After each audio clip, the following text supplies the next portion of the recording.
Have you ever wondered what stops one giant company from just taking over everything?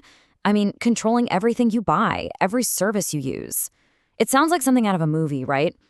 Well, it turns out there's a whole set of rules designed to stop that from ever happening. We're talking about antitrust, the hidden rulebook that keeps our economy competitive and, fair. And really, it all comes down to this one question. What actually happens when one company gets too powerful? This isn't just some abstract economic theory. It's a question about fairness, about opportunity, and, frankly, about who the economy is supposed to work for. And to get the answer, we have to look at the problem these laws were created to solve in the first place.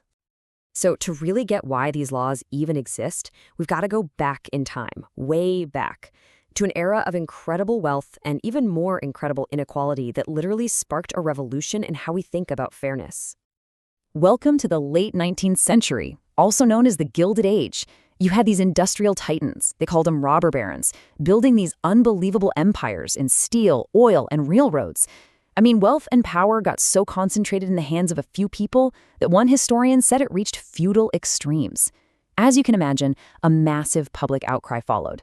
People woke up and realized, hey, this kind of unchecked economic power isn't just unfair, it's a real threat to our democracy. Because, of course, the logical endpoint of all that concentrated power is a monopoly, right? One seller, total control. When there's no competition, they can do whatever they want. They can jack up prices, let the quality of their products fall apart, and absolutely crush any new innovative company that dares to challenge them. A monopoly doesn't just dominate a market, it basically suffocates it. And this was the problem antitrust law was invented to fix. So, how do you fight something that big? Well, you fight it with a really fascinating, almost paradoxical idea that in order to protect true economic freedom, you actually need some rules. And the cornerstone of that whole idea was the Sherman Antitrust Act of 1890. It's often called the Magna Carta of competitive capitalism, which is such a perfect way to put it. Just like the original Magna Carta put limits on the absolute power of a king, the Sherman Act was designed to limit the power of these corporate kings. And here's the really brilliant part. The law was written to be intentionally broad, super flexible, so it could adapt to new industries and new challenges for the next 100 years and beyond. And the difference it made was just night and day. On one side, you had a closed-off world with unchecked power, where innovation was stifled. And on the other, with antitrust, you suddenly have a market where power is restrained, competition is dynamic, and the doors are open for new people and new ideas. It was a complete redesign of how the economy was supposed to work. Okay, so we've got the why. Now let's get into the how. What are the actual tools in the antitrust toolkit? How does this stuff work in practice? Well, it's a pretty methodical process. It all starts with an investigation, basically turning a suspicion into a real legal inquiry with cold, hard facts. Then comes litigation. That's when things get real, and these principles are tested in a courtroom. And finally, if a company is found guilty, there's a remedy. This can be something as dramatic as a divestiture, which means literally breaking up a giant company to bring back competition.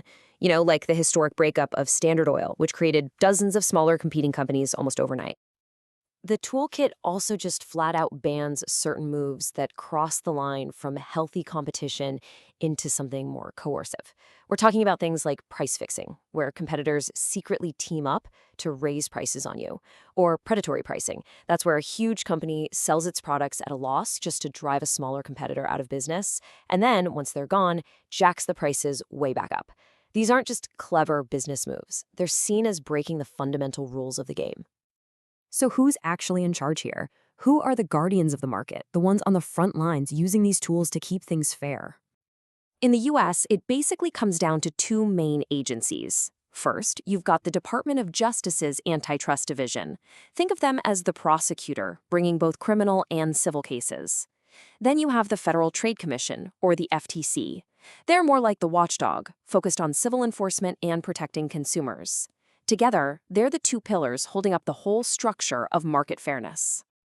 All right, so after all that history and all the legal mechanics, what does this all actually mean for you? Like, why should you care about any of this in your day-to-day life? What's the payoff? Well, the payoff is huge because a competitive market protected by these laws delivers some incredible benefits for all of us. It's what drives companies to innovate and come up with the next great idea. It's what forces them to keep the quality of their products high. And, of course, it helps make sure we all pay fair prices. At the end of the day, it's all about making sure the economy works for consumers. For us. The ultimate goal here is to create and protect what's called a zone of fair competition. It's not about getting rid of competition, not at all. It's about finding that perfect sweet spot, that equilibrium where companies can compete like crazy, but without destroying each other, and where they get ahead because of innovation, not because of exploitation. So, if you remember one thing from all this, it should be this. Antitrust law is not anti-success. It's profoundly pro-competition. It's not about punishing companies just for being big or successful. It's about making sure no single company gets so powerful that it can slam the door shut behind it, and ensuring the market always stays open, a field of possibility for the next entrepreneur with the next big idea. And that leaves us with the massive question for our time. The rules that were born in an age of railroads and steel now have to be applied to these huge digital platforms and data-driven giants. So what does a fair zone of competition even look like today? How do we keep that field of possibility open in an economy that's built on networks and algorithms? That right there is the challenge and the debate that's going to define the next chapter of this entire story.